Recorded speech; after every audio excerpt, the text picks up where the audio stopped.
It was 10 minutes till close when I heard the door swing open. Jingle, jingle. Ugh, a customer this late? It was my first day at Tony's Pizzeria, and I was eager to get home. My manager, Mason, had to leave early. His infant son had a fever, and I was left all alone to close up. Sighing, I put down the broom and made my way to the front. "Hi, may I help?" I stopped. The store was empty. Everything was as I left it. The chairs lifted onto the tables, the lights dim, the silverware and Parmesan shakers on the shelf above the garbage. "Hello?" I called, but only silence met my ears. I shrugged and went back to sweeping. The store was eerily quiet. The only sound was my broom scratching rhythmically against the floor as I swept shreds of mozzarella across the floor. Only 5 minutes till close, I thought, glancing up at the clock. Then I can finish cleaning, lock up, and get out of here.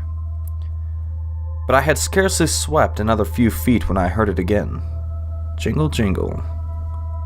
I dropped the broom and ran to the front of the store. Hello?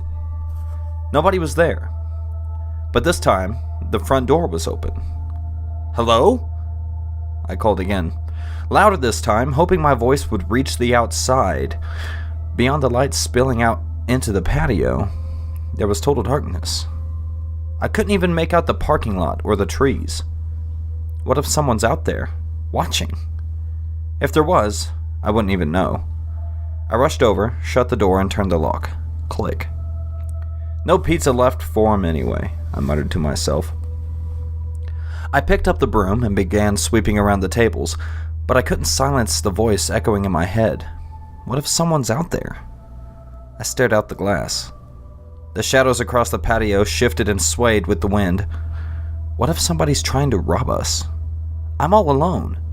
No weapons, no security system, just an old lock on a glass door.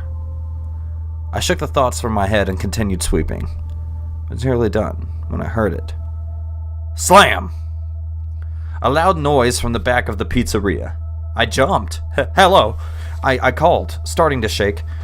I grabbed the broom tight as if it were a weapon and stepped forward. Hello? Thump. Thump. Hello? I rounded the corner. The back door was wide open. The stench of the dumpster in the alley filled the room, along with the gust of cold air night. No one was there. I ran over and shut the door. Then I dragged a chair in front of it and a stack of empty pizza boxes just for good measure.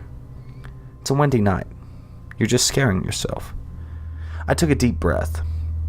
The mozzarella, twirling and sticking under the broom, just finish cleaning, lock up, and get out of here. I finished sweeping the back, then walked towards the front of the store. Slam!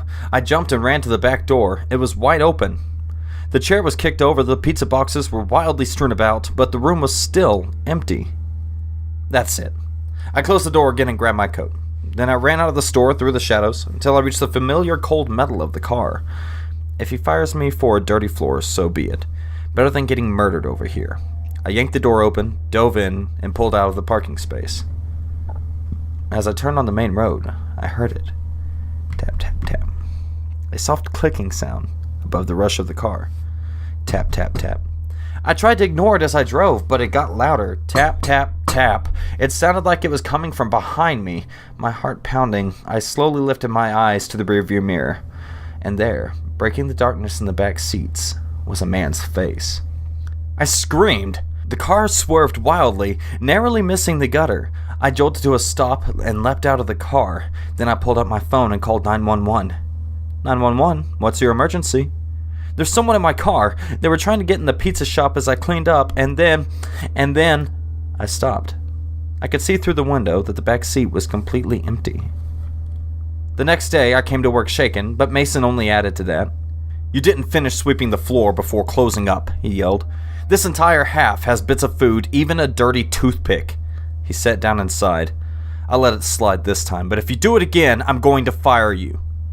Mason, I'm so sorry. I would have cleaned it, but he eyed me suspiciously. I'm not one for excuses, and you know that. I know, but I swear this happened. The front door started opening. I thought someone was there, but nope, no one there. And then after I locked it, the back door opened. I even put a chair against it, and it opened again. I looked at him with pleading eyes.